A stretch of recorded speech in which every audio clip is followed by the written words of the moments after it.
पुण्याजवळच्या चाकण या छोट्याशा गावात उज्ज्वला आणि केशव सहाणे हे तरुण जोडपं राहत होतं. या संसार वेलीवरती एक सुंदर असं फूल उमललं, जिचं नाव त्यांनी ठेवलं प्रियांका. प्रियांका 6 महिन्याची झाली आणि नियतीला ते मंजूर नव्हतं. प्रियांकाला अर्धांगवायूचा झटका आला, ज्याच्यात तिच्या शरीराची डावी बाजू कमजोर झाली.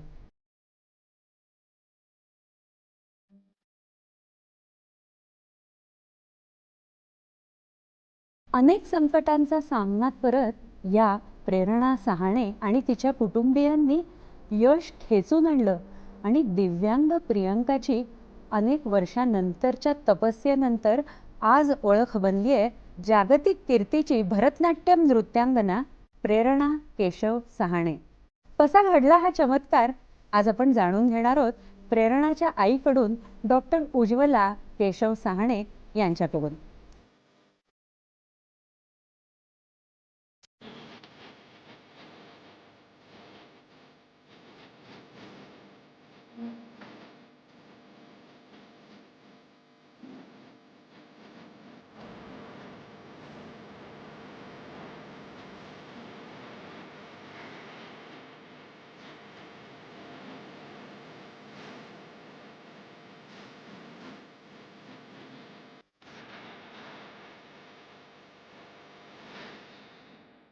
उज्ज्वलाताई, कार्यक्रमात तुमचं खूप खूप स्वागत. नमस्कार. प्रियांकाची प्रेरणा कशी झाली हे आमच्या दर्शकांना सांगा. प्रियांका अतिशय गोड गोंडस सुंदर मुलगी आणि 1981मध्ये माझं गाव संगमनेर त्या ठिकाणी मी आणि माझा वर्गमित्र केशव सहाणे या मराठा तरुणाबरोबर मी उज्ज्वला कासट आंतरजातीय प्रेमविवाह केला. त्यावेळेला समाजाला असा विवाह मान्य नसल्यामुळे आम्ही एक ठरवलं होतं की हातातला हात कधी सुटू द्यायचा नाही, प्रेमाने संसार करायचा. अडचणी तर आहेतच. आणि सुंदर मुलगी झाल्यावर मी BEd केलं, त्यांनी BEd केलं केशवने. शिक्षकाची नोकरी चाकण या ठिकाणी आम्ही सुरू केली आणि इच्छा होती आपल्याला मुलगी व्हावी. पहिली मुलगी इतकी गोड छान, पण 6 महिन्याची असताना अर्धांगवायूचा जबरदस्त झटका आला. तिला ॲडमिट केलं. डॉक्टरांनी तिच्या मणक्यातून पाणी काढलं आणि तपासायला दिलं. डॉक्टरांनी सांगितलं की 10 लाखातल्या एखाद्या 6 महिन्याच्या मुलीला, बाळाला अर्धांगवायू होऊ शकतो. दुर्दैवाने ते बाळ आमचं होतं. सगळा अंधार पसरला, कारण पूर्ण डावी बाजू कमकुवत झाली होती, डोळा बंद झालेला. काय पुढे होईल हे काहीच माहिती नाही. प्रचंड निराश झालो आम्ही. तिचा 2-4 दिवसांनी अंग व्यवस्थित झालं शरीर, पण लोळागोळा झालं. डावी बाजू नीट झाली, तसाच लोळागोळा घेऊन आम्ही घरी आलो. खूप प्रयत्न आम्ही करत होतो तिच्यासाठी, परंतु हळूहळू थोडासा बदल होत होता. आणि त्यावेळेला आम्ही कर्ज काढलं, एक छोटंसं घर बांधलं.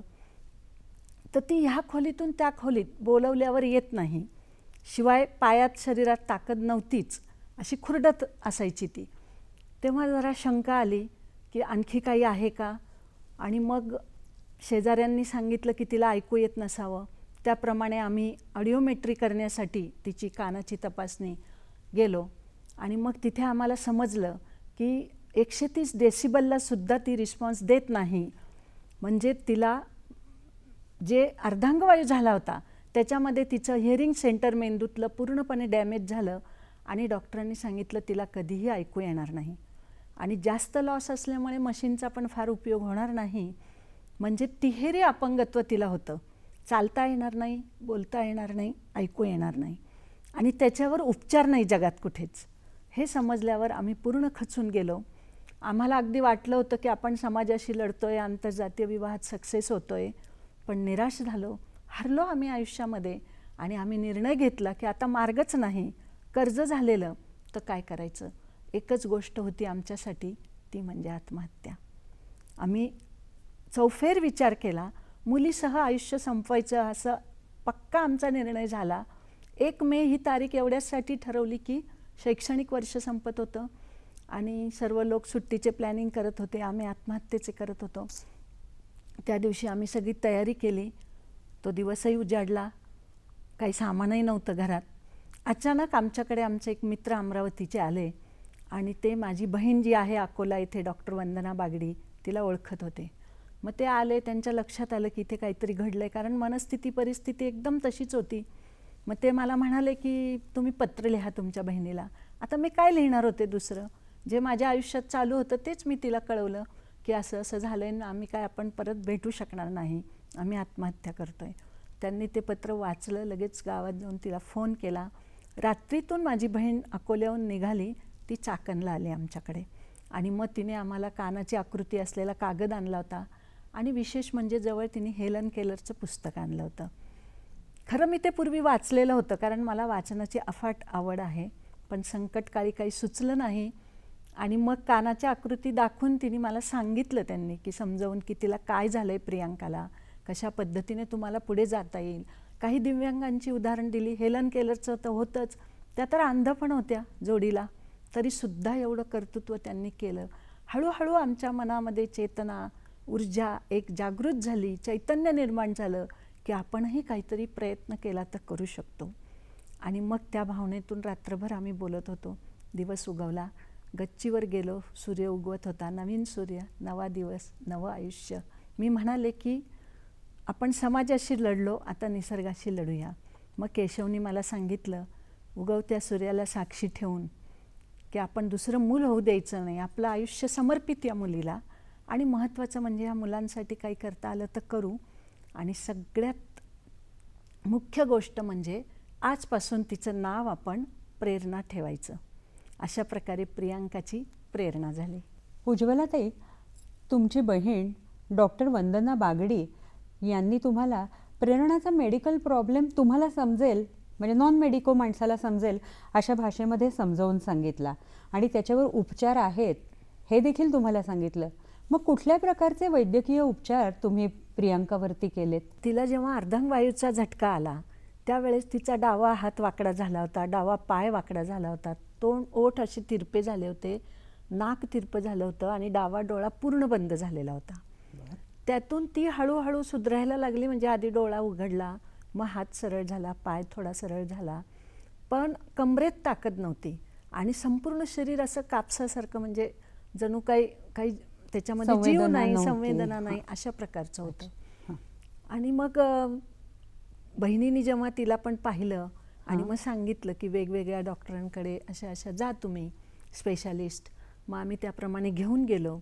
मग डॉक्टरांनी तिला तपासलं पूर्णपणे, कमरेची पायांची तपासणी केली आणि मग तेव्हा त्यांनी सांगितलं होतं की हिला चालता येणार नाही कधीच, कारण की हिच्या मणक्यातही ताकद नाही आणि पाय पण कापसासारखे अगदी असे लागतायत, लिबलिबीत म्हणतो तसे. ते ऐकल्यानंतर खचलो होतोच, पण त्यातून बाहेर पडायचं ठरवल्यावर आणखी शोध घेऊ लागलो. तर एकाने सहज असं सांगितलं की कर्वे रोडला एक जण आयुर्वेदिक औषधं देतात, फक्त ते औषधं देतात आणि शिक्षक आहेत, त्यांनी काहीतरी संशोधन केलंय वनस्पतींवर. हे ऐकल्यामुळे आणि तिथलाच एक मुलगा चालायला लागला होता. अरे वा. म्हणून आम्ही त्यांच्याकडे गेलो. मग त्यांनी ते तिळामध्ये तयार केलेलं तेल आम्हाला दिलं हिरव्या रंगाचं. मी त्यांना विचारलं की आम्ही परत कधी येऊ, तर ते मला अगदी सहज पारदर्शीपणे म्हणाले, प्रामाणिकपणे, की तुम्हाला परत यावं लागणार नाही, ही चालायला लागेल. तर मी म्हटलं तिला ऐकू पण येत नाही. तर त्यांनी मला सांगितलं की ऐकू न येण्यासाठी माझ्याकडे काही आत्ता औषध नाही आहे, जर मला कधी सापडलं तर मी तुम्हाला कळवीन. आणि त्यांनी आमचा पत्ता लिहून घेतला. बरं. मग आम्ही तिथून आल्यानंतर तिला त्या तेलाने मालिश करत होतो.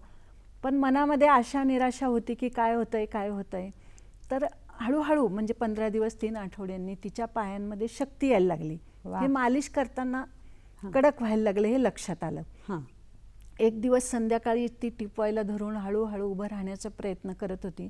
आम्ही दोघंही असे स्तिमित होऊन बघत होतो की आता काय होणार आहे. आणि मग तिने स्वतःचं शरीर तोललं, हां. टिपवाय धरला आणि ती उभी राहिली.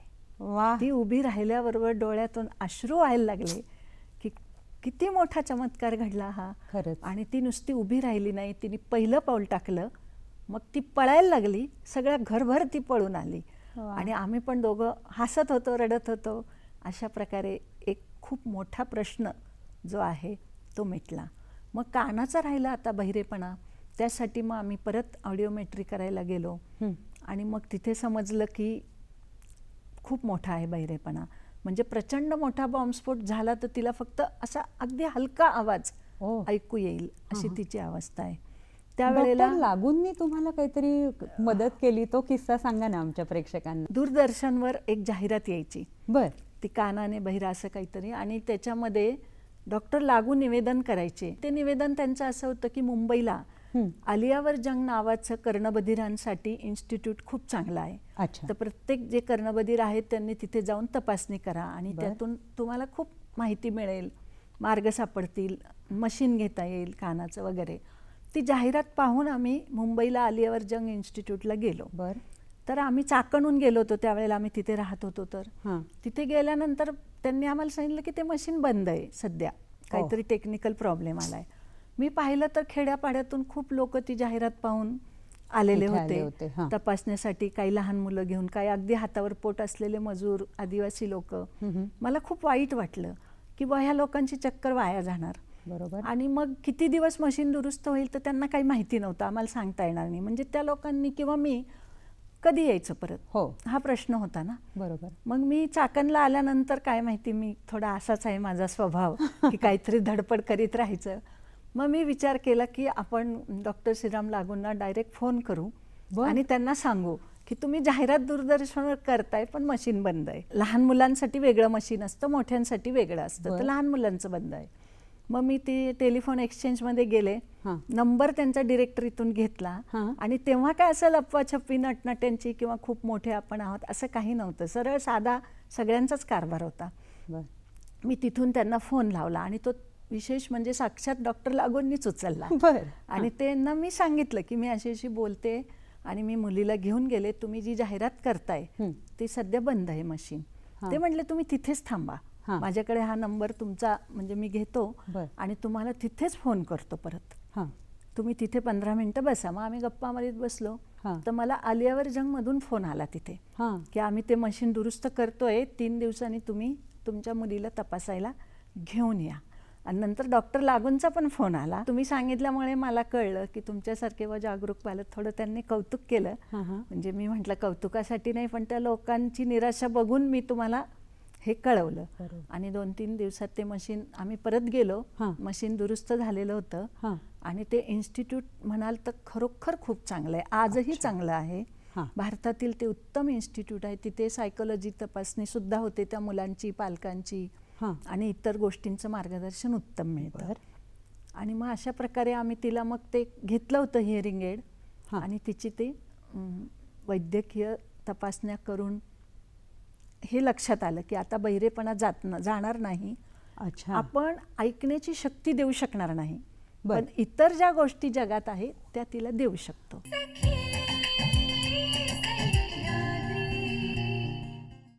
नमस्कार. सखी सह्याद्रीच्या या भागामध्ये आपलं पुन्हा एकदा स्वागत. आपण बोलतोय डॉक्टर उज्ज्वला साहाणे यांच्याशी. तुम्ही शाळेमध्ये जॉब करत होता शिक्षिका म्हणून. तर 2-2.5 वर्षाच्या प्रेरणाला तुम्ही अक्षर ओळख कशी करून दिलीत किंवा शब्द प्रकट करायला तिला कसं शिकवलं, याचं शिक्षण कोणतीही आईच आपल्या बाळाला देत असते. त्यातून तुम्ही तर शिक्षिका, कसं शिकवलं प्रेरणाला? तिच्यासाठी आता आम्ही शोधाशोध सुरूच केली होती की काय काय करू शकतो. तर मला समजलं की कर्णबधिरांचा शिकवण्याचा कोर्स सुहृद मंडळ पुणे या ठिकाणी चालू आहे. मग आम्ही तिथे गेलो त्या कोर्सला मी ॲडमिशन घेतलं आणि तिथे ती इतर मुलंही पाहायला मिळाली, त्यामुळे थोडंसं त्या पालकांना भेटून दिलासा मिळाला. हां. आणि मग तो 1 महिन्याचा कोर्स, माझं BEd असल्यामुळे तो कोर्स मी केला. अच्छा. कोर्सचा फायदा असा झाला की अशा मुलांच्या शाळा कुठे आहे, त्यांना शिकवायचं कसं हे समजलं. आणि मग ते शब्दचिठ्ठ्या त्या करून किंवा तिचा हात असा इथे ठेवून स्पर्शाने, उच्चाराने, लिप रिडिंग, ओठांच्या हालचालीवरून तिला ते आम्ही शिकवायला लागलो घरी. आणि असं शिकवत असतानाच आम्ही तिला शाळेमध्ये आमच्या घातलं होतं, नर्सरीला. हां.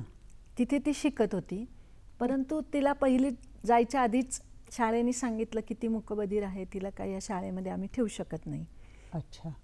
मग कोर्समध्ये मला हेही समजलं होतं की पुण्यामध्ये PS गर्ल्स हायस्कूल या ठिकाणी युनिट आहे कर्णबधिरांचं. बरं. आणि नॉर्मल वर्गात ती मुलं बसतात आणि युनिटमध्ये जादा वेळ बसून हां. शिकतात. तिथे कर्णबधिरांचे शिक्षक आहेत. बरं. मग तिथे तिला ॲडमिशन घेतलं. आणि हा कोर्स करताना देखील, त्या कोर्समध्ये देखील तुम्ही पहिला नंबर पटकावलात. हो, पुणे केंद्रात माझा पहिला नंबर वा. आला. प्रेरणाला पुण्याच्या शाळेमध्ये इयत्ता पहिलीत नॉर्मल मुलांच्या शाळेत घालायचं ठरवलं. हो. तुम्ही राहत होतात चाकणला, कारण तुमची नोकरी होती तिथे दोघांचीही. आणि प्रेरणाची शाळा होती पुण्यात. हे सगळं तिचं शाळेचं टाइम टेबल, तिला सोडणं, आणणं, नेणं, अभ्यास करणं, ही तारेवरची कसरत कशी सांभाळली तुम्ही? ज्या वेळेला तिला पहिलीला टाकलं तेव्हा पहिल्या दिवशी तेव्हा STच असायची फक्त. बरं. चाकणहून STला तिला पुण्यात सोडताना शिवाजीनगरला हां. त्या STमध्ये आमचे विद्यार्थी होते जे 12वी झाले आणि कॉलेजला, मॉडर्न कॉलेजला जात होते. हां. ती मुलं म्हटली, सर तुम्ही कशाला येता, उद्यापासून आम्ही तिला सोडू आमच्याच प्रिमायसिसमध्ये. हां. त्यावेळेचं वातावरण, शिक्षकांचं मुलांचं नातं वेगळं होतं. आणि मग त्या मुलांनी ती जबाबदारी घेतली. सकाळी ती मुलं शाळेत सोडायची आणि घरी येताना तिथल्या शाळेसमोर राहणाऱ्या एक बाई ते काम करायच्या की तिला शिवाजीनगरला आणून STत त्या बसवून द्यायच्या. बरं. आणि मग केशव तिला घ्यायला जायचे 3 वाजता ST स्टँडवर. बरं. पण एक दिवस असं झालं की त्या बाई विसरल्या किंवा काहीतरी झालं आणि प्रेरणा हरवली. मोठ्या मुश्किलीने, खूप प्रयत्नाने तो प्रसंग सांगणं सुद्धा अवघड आहे. 4-5 तासानंतर ती शिवाजीनगरमध्ये एक ठिकाणी सापडली. हां. मग तिला आणल्यानंतर हे आम्ही ठरवलं की ही तारेवरची कसरत आता नको. आज ती सापडली, उद्याचं सांगता येत नाही. मग आम्ही पुण्यामध्ये यायचा निर्णय घेतला राहायला. त्याप्रमाणे संस्थेला अर्ज दिला. आमच्या शाळा होत्याच पुण्यामध्ये, बदली करून घेतली आणि जुन्या सांगवीमध्ये राहायला आलो.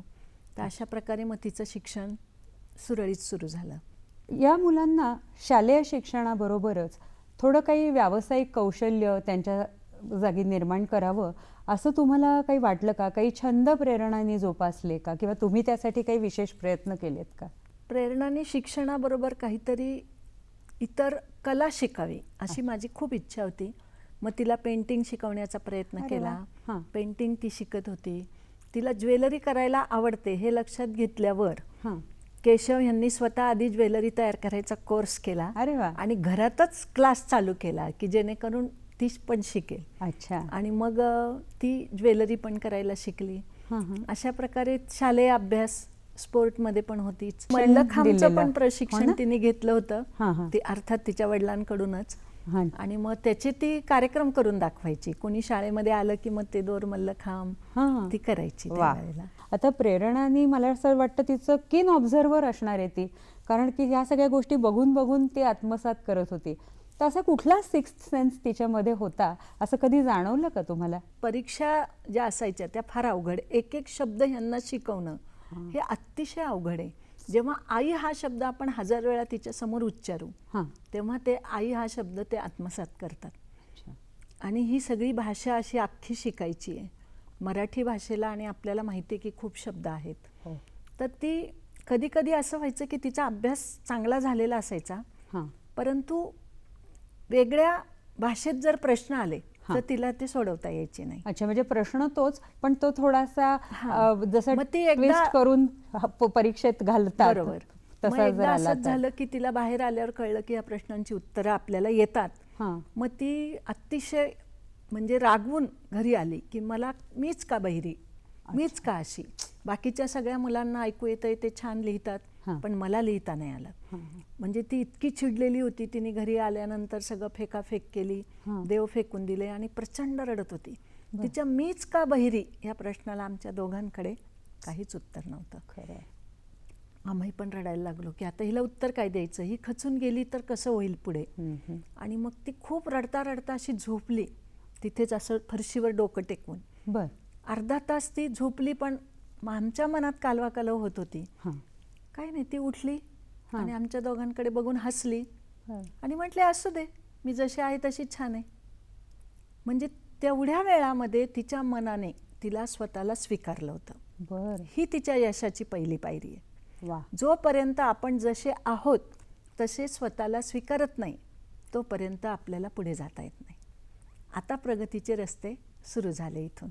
वा. हे सगळ्यात महत्त्वाची गोष्ट आहे ही. छान.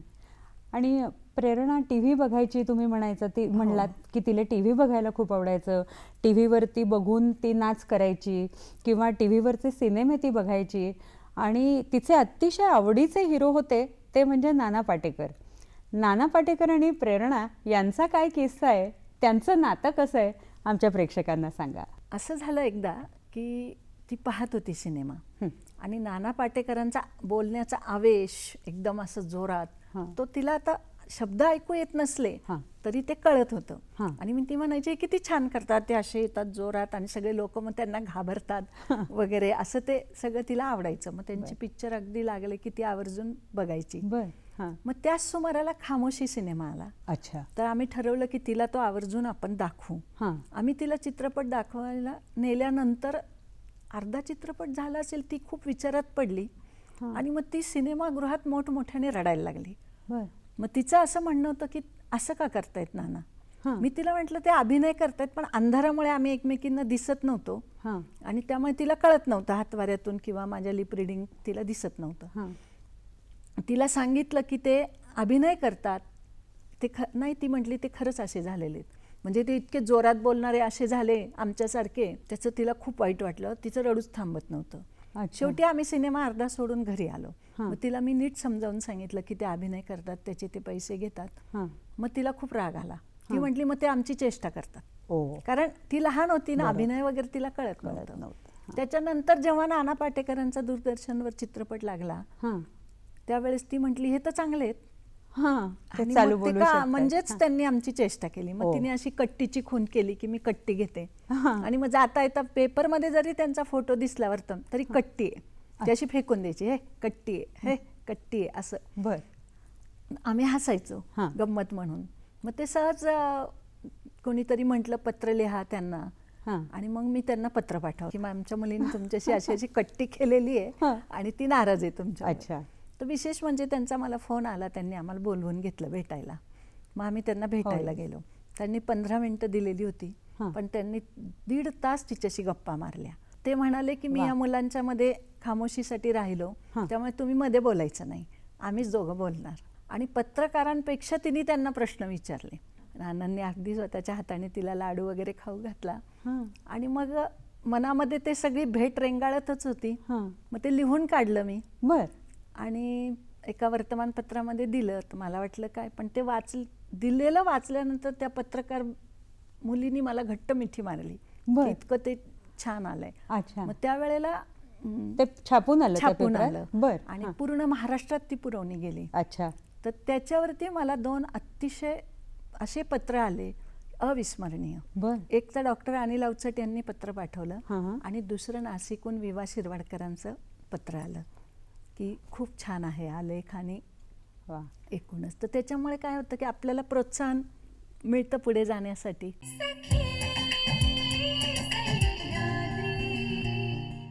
सखी सह्याद्री या कार्यक्रमात आपल्या सर्वांचं पुन्हा एकदा स्वागत. आपण जाणून घेतोय प्रेरणाची गोष्ट.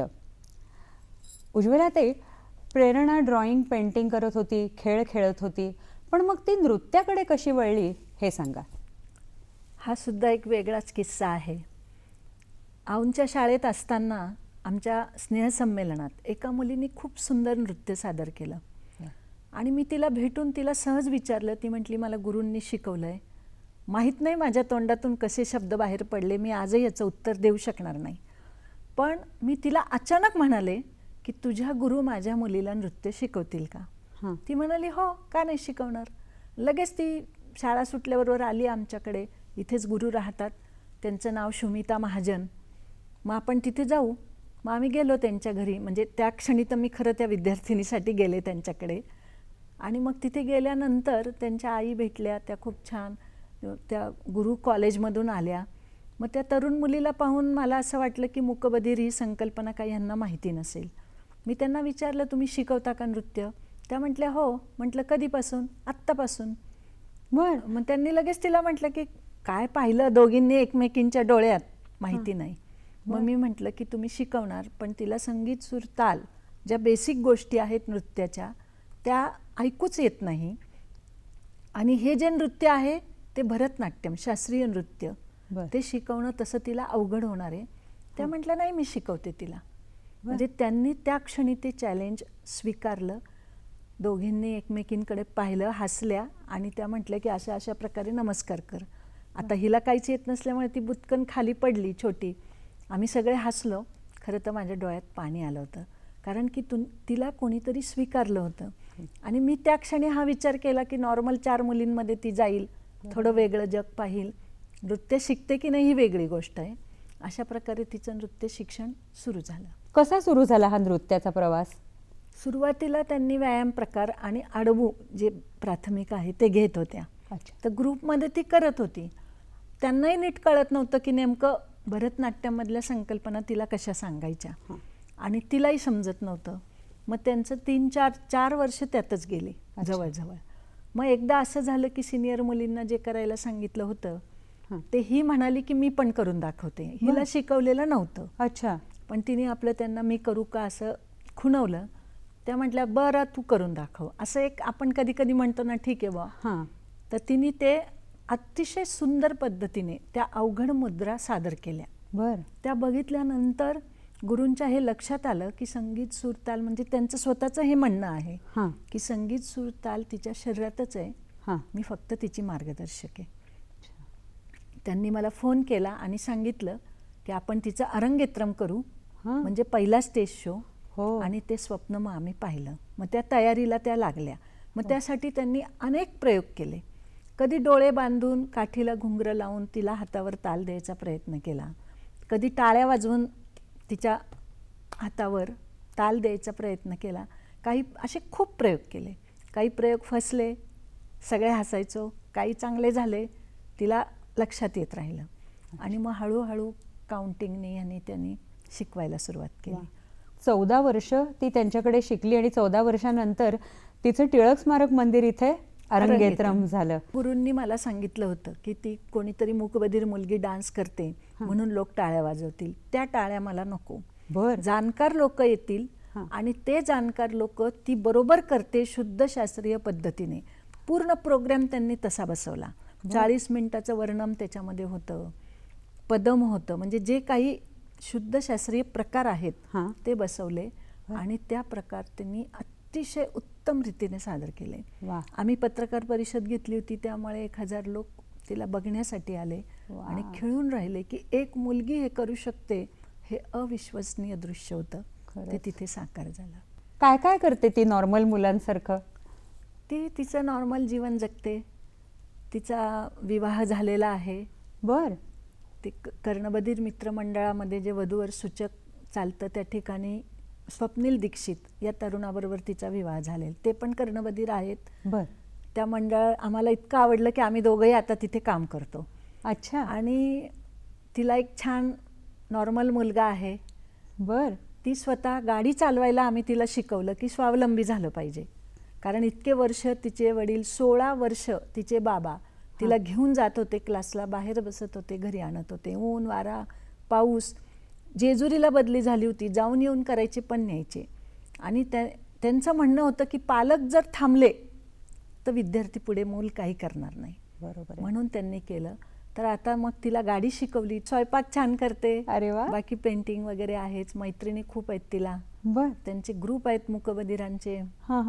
प्रेरणाचे आतापर्यंत कुठे कुठे कार्यक्रम झालेले आहेत? पूर्ण भारतात कार्यक्रम झाले. पुण्यात तिचे सगळ्यात जास्त अर्थात झाले. मोठमोठ्या रंगमंदिरांमध्ये तिने केलेले आहेत. परंतु तिने सातारा, सांगली, बार्शी, संगमनेर, संभाजीनगर, मुंबई अनेक ठिकाणी, म्हणजे आता सगळी नावं आपण इथे घेणार नाही, पण कार्यक्रम रामेश्वरमच्या केले. मंदिरात आणि केदारनाथाच्या मंदिरात केदारनाथमध्ये. देखील आणि तिथे तिने कार्यक्रम दक्षिण झाले. भारतातल्या सगळ्या प्राचीन मंदिरांमध्ये, कारण हां. की भरतनाट्यम हे तिकडून आलेलं आहे बरोबर. आणि त्या मंदिरांमध्ये करणं ही खूप मोठी सन्मानाची गोष्ट आहे. तर तिने गुरुवायूर, कोल्लूर सगळ्या मंदिरांमध्ये, नटराज मंदिर, त्रिवेंद्रमला नृत्य सादर केलेलं आहे. वा. केदारनाथला त्यांनी नृत्य सादर केलं ग्रुपनी, आणि शेवटची तिची एकटीची शिवस्तुती होती. ती शिवस्तुती तिने अतिशय सुंदर, तिथल्या हवामान प्रतिकूल आहे आपल्याला माहिती आहे, तिथे ते नृत्य सादर केलं. मंदिर प्रशासनाने सुद्धा सर्टिफिकेट देऊन तिचा गौरव केला. वा. तर तिने असं भारतभर केलेलं आहे. परत ती गेल्या वर्षी हंगेरी येथे गेली होती, वर्ल्ड डान्स फेस्टिवल. बर. हां. आणि यावर्षी आत्ताच ह्या महिन्यामध्ये 2 जूनला श्रीलंकेला गेली होती डान्स फेस्टिवलला ती. वा. तर असे देशात परदेशात तिने कार्यक्रम केलेले. देशविदेशात जाऊन आपल्या देशाची हो, मान आणि तिने उंचावली आहे. तिने एक विशेष कार्यक्रम केला. हां. तो पुण्यातल्या रंगमंदिरामध्ये. तर तो कान्होपात्रा हा तिने भरतनाट्यममधील नृत्य नाटिका बर. हा एक वेगळा कार्यक्रम सादर केलेला आहे. अच्छा. हे सगळं जे काही आहे ते केवळ गुरूंमुळे आहे. वा. आम्ही फक्त नेणं आणण्याचं काम करतो. हां. कोणकोणते सन्मान मिळाले आजपर्यंत प्रेरणाला? प्रेरणाने 75 पेक्षा जास्त कार्यक्रम केलेले आहेत बर. आणि तिला मोठमोठे सन्मान खूप सारे मिळालेले आहेत. सगळ्यात महत्त्वाचा म्हणजे तिला राष्ट्रीय पुरस्कार भारत सरकारकडून नवी दिल्ली विज्ञान भवन या ठिकाणी हां. मिळाला.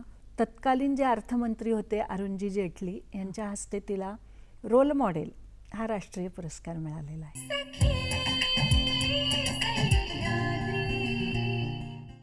उज्ज्वलाताई, प्रेरणाला आणखीन कुठकुठले सन्मान मिळाले हे सांगा. प्रेरणाला पुण्यातला प्रतिष्ठित संघर्ष सन्मान पुरस्कार डॉक्टर अनिता अवचट यांच्या स्मरणार्थ तो मिळाला. अच्छा. त्यानंतर यशवंतराव चव्हाण विद्यापीठ नाशिक हां. इथला रुक्मिणी पुरस्कार मिळाला. अच्छा. त्यानंतर मुंबईला भारतातल्या 15 दिव्यांगांना विशेष कामगिरी केली म्हणून जो पुरस्कार मिळाला, भारत प्रेरणा पुरस्कार, वा. त्यात प्रेरणाला मिळालेला आहे. छान. आणि असे तिला जिद्द पुरस्कार, आदर्श व्यक्तिमत्व पुरस्कार असे जवळजवळ 40 पुरस्कार तिला मिळालेले आहेत. त्यात हेलन केलर स्मृती पुरस्कारसुद्धा तिला मिळालेला आहे. आत्ता 27 तारखेला हेलन केलरच्या जन्मदिवसानिमित्त तो पुरस्कार मिळाला. तिचे कार्यक्रम पण खूप ठिकाणी झालेत. तर मुंबईमध्ये तिचा जो विशेष एक कार्यक्रम आत्ता झाला जानेवारी महिन्यात, हां. तो 162वा वाढदिवस होता हां. Advocate association western India. बर. आणि त्या कार्यक्रमासाठी भारत सरकारचे CJI जे आहे सन्माननीय सरन्यायाधीश बर. सूर्यकांत सर हां. हां. आणि माजी सरन्यायाधीश गवई सर उपस्थित होते. वा. आणि तिथे गीत रामायण सादर केलं प्रेरणाने त्या कार्यक्रमामध्ये. तर त्यांनी तिचं भरभरून कौतुक केलं, खूप येऊन स्टेजवर पुरस्कृत केलं तिला. तर असेही अभिमानाचे खूप क्षण आहेत. आपल्याला वेळेची मर्यादा असल्यामुळे ते सांगणं अवघड आहे, पण तिच्या कार्यक्रमाने लाखो लोकांनी आत्तापर्यंत पाहिले, नावाजलं आणि तिच्याकडून काहीतरी ऊर्जा, प्रेरणा प्रत्येक कार्यक्रमातून मिळालेली आहे लोकांना. प्रेरणा जशी जशी शिकत होती तसतसं तुम्ही पण आधी जे BA BEd होतात त्यानंतर 2008 साली तुम्ही MA केलं. MAला फर्स्ट क्लास मिळवलात. मराठी ही तुमची मातृभाषा नाही तरी मराठी साहित्यात तुम्ही PhD करायचं ठरवलं. तुमच्या या प्रवासाबद्दल देखील जाणून घ्यायला आम्हाला फार आवडेल. तुमच्या या प्रवासात तुम्हाला कोणाचं मार्गदर्शन लाभलं? केशवचं सारखं म्हणणं असायचं की तू खूप हुशार आहे, मग तू पुढे शिकलं पाहिजे. हां. मग त्यांनी मला BEd तर केलंच, मग MAसाठी ॲडमिशन घेतलं. 3-4 वेळा मी काही परीक्षेला बसले नाही, पण विद्यापीठाने काय केलं, एक खिडकी योजना सुरू केली. हां. आणि जे सकाळी रांगेला लागले ते संध्याकाळ झाली फॉर्म मिळायला. हां. ते पाहिल्यावर मला वाईट वाटलं आणि म्हटलं आपण अभ्यास केला पाहिजे आता. की मग मी अभ्यास केला, मला फर्स्ट क्लास मिळाला MAला. हां. त्यावेळेला माझे सर डॉक्टर सुराज चुनेकर सर बर. हे संगमनेर कॉलेजला आम्हाला दोघांना शिकवायला होते. अच्छा. त्यांच्याकडे माझं खूप जाणं येणं होतं. हां. आणि डॉक्टर अनिल अवचट हां. यांच्याकडे जाणं येणं होतं. वा. मग सर मला म्हणाले की PhD कर. हां. त्याप्रमाणे मग मी मनात विचार केला की आपल्याच्याने होईल की नाही ही शंका होती. परंतु मला कसं होतं की टेबल खुर्चीवर बसून लिहिणाऱ्या लेखकावर करायची नव्हती. प्रत्यक्ष समाजात हिंडणाऱ्या माणसावर PhD करायची होती, लेखकावर. बर. आणि लवचटांचं साहित्य आवडत होतं. हां. मग मी तोच विषय घेतला. हां. आणि किरवले सर माझे गाईड होते. अच्छा. चुनेकर सर तर होतेच. मग आम्ही तो अभ्यास केला. मला 7 वर्ष लागली PhD करायला. कारण असं होतं की प्रेरणाची परीक्षा आली की सगळं बंद, फक्त तिचा अभ्यास. बरोबर. असं करत करत, जरी मातृभाषा मराठी नसली तरी मराठीवर माझं प्रेम आहे. मी कविता लिहिते, लेख लिहिते, अनेक प्रसिद्धही झालेले आहेत, कथा, काव्य वाचनाचे कार्यक्रम. त्याला पण सगळं प्रोत्साहन असतं घरून.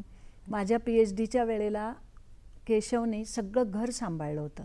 हां. प्रेरणाने टायपिंग केलं. नंतर आम्ही हिंजवडीच्या शाळेमध्ये असताना हां. 2 विद्यार्थी जे वर्गात होते हां. आणि त्यांचं मी नृत्य बसवलं, त्या प्रॅक्टिससाठी घरी आले. हां. तशी ती माझी मुलं झाली. विद्या बाळ यांच्याकडे माझं जाणं येणं होतं. खूप लोक, माणसं जोडली. शेवटी काय आहे की प्रेरणाला घडवणे असो, हे एक टीमवर्क आहे. जेव्हा समाजातले लोक साथ देतात, मदत करतात, त्यावेळेला असं कोणतं तरी मोठं काम उभं राहतं. हे एकट्याने शक्य नाही. गुरु मिळाल्या, त्यांनी तर तिला, गुरु सुमिता महाजन यांची ती मुलगीच आहे. सगळं त्यांनी घडवलं. आणि त्या खूप कडक शिस्तीच्या आहेत. म्हणून प्रेरणा घडली. आणि PhDच्या थिसिस टायपिंगमध्ये प्रेरणाचा देखील सहभाग होता, हे खरोखरच अचंबित करणारं आहे. नातू पण आता शिकतोय, 5वीला गेलाय, खूप बोलतो तो. यश त्याचं नाव ठेवलेलं आहे. त्यालाही थोडासा त्रास झाला आई वडिलांना स्वीकारायला, पण त्याने आता स्वीकारलंय. आता तो साईन लँग्वेजमधून बोलतो. मूकबधिरांसाठी तुम्ही पण खूप काम करताय. काय काय काम करताय तुम्ही, हे आम्हाला जाणून घ्यायला खूप आवडेल. मी तर कधी मूकबधीर मूल पण पाहिलं नव्हतं. अच्छा. प्रेरणा होईपर्यंत. त्यामुळे आम्हाला ज्या अडचणी आल्या त्या इतरही पालकांना येत असणार. म्हणून मग आम्ही चाकणला राहत असताना सगळ्या वाड्या वस्त्या, घर फिरलो आणि तिथे अशी मुलं शोधून काढली. मग त्या मुलांना मी पुण्यामध्ये घेऊन आले, त्यांची ऑडिओमेट्री माझ्या खर्चाने केली, त्यांना मशीन घेऊन दिले. मग असं तेच काम आम्ही पुढे काही दिवस चालू ठेवलं. नंतर बदली झाली, इकडे राहायला आलो. इथे पण मी दापोडी, हिंजवडी, जिथे बदली होईल तिथे हिंडून त्या मुलांच्या घरोघर जाऊन त्यांना सगळं माहिती दिली, मशीनविषयी सांगितलं. मी क्लास घेतला त्या मुलांचा. असं काही ठिकाणी केलं. नंतर वधूवर सूचकमध्ये काम करत होतो. सगळ्यात महत्त्वाचा प्रश्न करोनामध्ये आला. अच्छा. जेव्हा ह्या मुलांना आणि खेड्यापाड्यातली मुलं जेव्हा पाहिली मी, की त्यांच्यापर्यंत काहीच पोहोचलेलं नाही. अच्छा. 4-5 हजार रुपये महिन्याला मिळतात नोकरीसाठी, त्याच्यावर ते काय चालवणार घर. मुळात आई वडील स्वीकारत नाही. त्यामुळे त्यांच्या अडीअडचणी जाणून घेण्यासाठी मी त्यांना भेटते. त्यांचं माझ्याच्याने होईल तसं, म्हणजे मी काही काउन्सिलर नाही आहे, पण त्यांना प्रेरणाची गोष्ट सांगितली तरी त्यांना कळतं की आपण काहीतरी करू शकतो.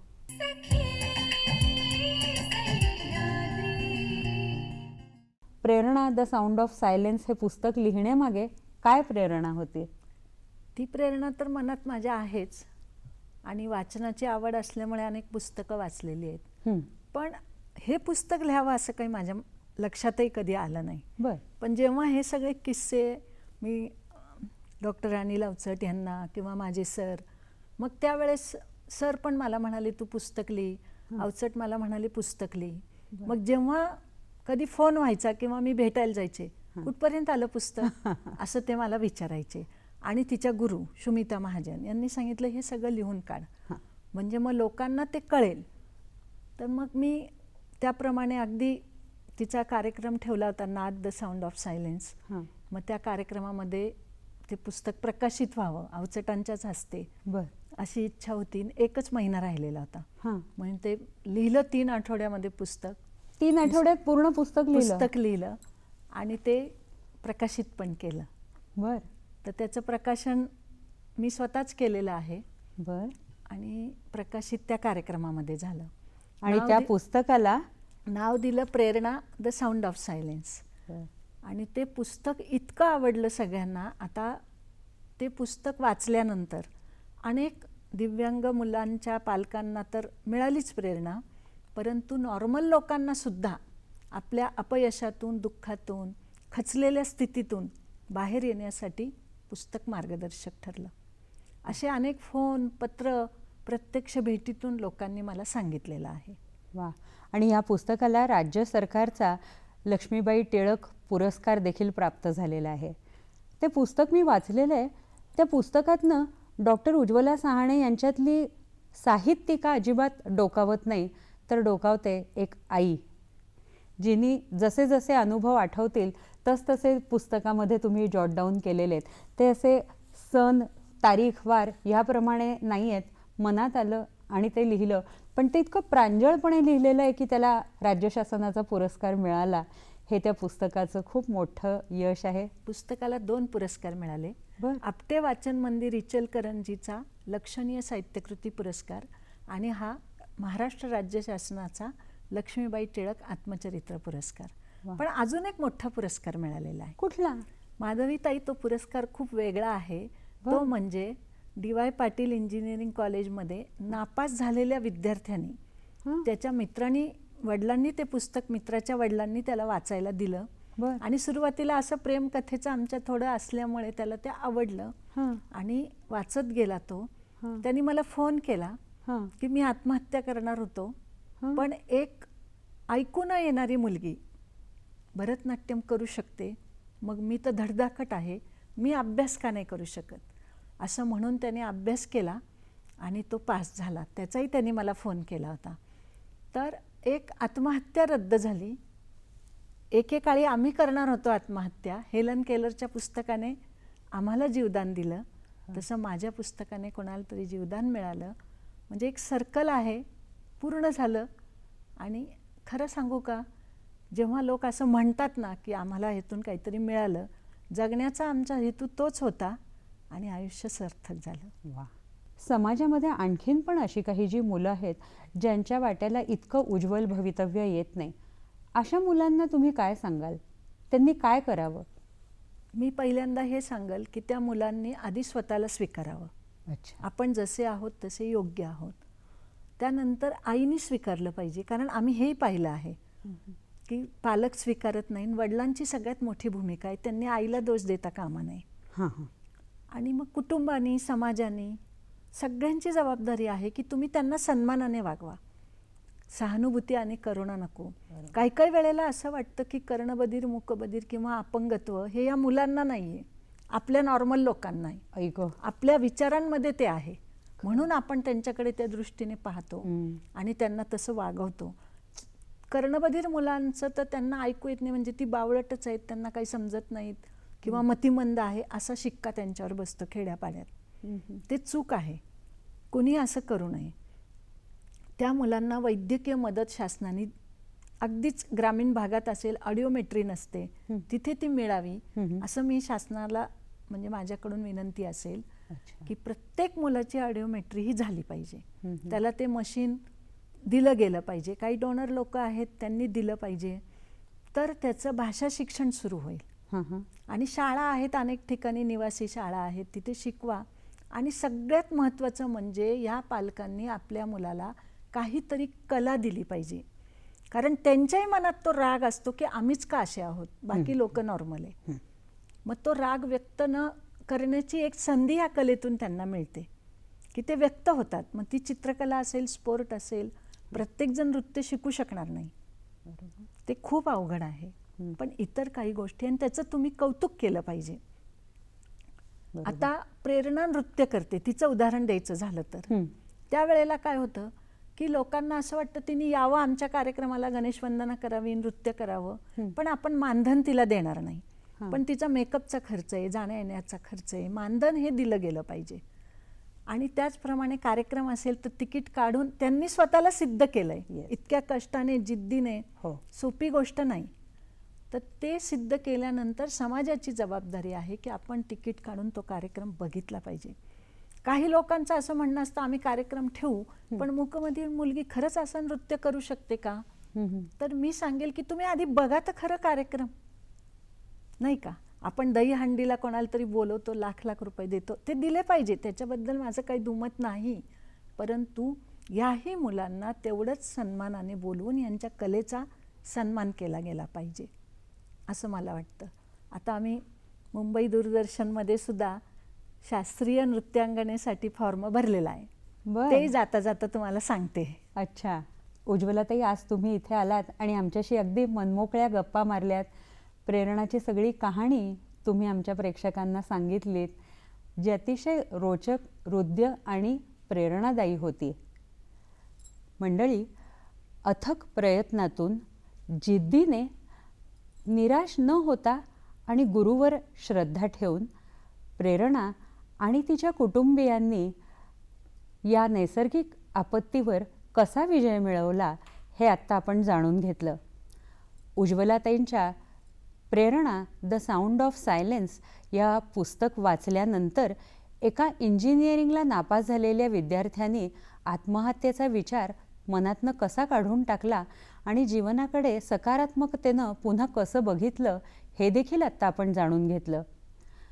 हेलन केलरच्या the story of my life ह्या आत्मचरित्र वाचल्यानंतर उज्ज्वलाताई सहाणे यांच्या जीवनाला एक वेगळी दिशा मिळाली, त्यांना एक प्रेरणा मिळाली आणि आज हेलन केलरच्या नावाचा पुरस्कार प्रेरणाला म्हणजे त्यांच्या मुलीला मिळाला हे देखील आपण ऐकलं. खरोखर आपण सगळेच जण अगदी भारावून गेलेलो आहोत. कष्टानं आणि जिद्दीनं प्रयत्ने वाळूचे, कण रगडिता तेलही गळे ही म्हण केवळ पुस्तकात न राहता सहाणे कुटुंबियांनी ती प्रत्यक्षामध्ये उतरवून दाखवलेली आहे. आपण आजच्या कार्यक्रमाचा समारोप प्रेरणाच्या नृत्याचा व्हिडिओ बघूनच करूया.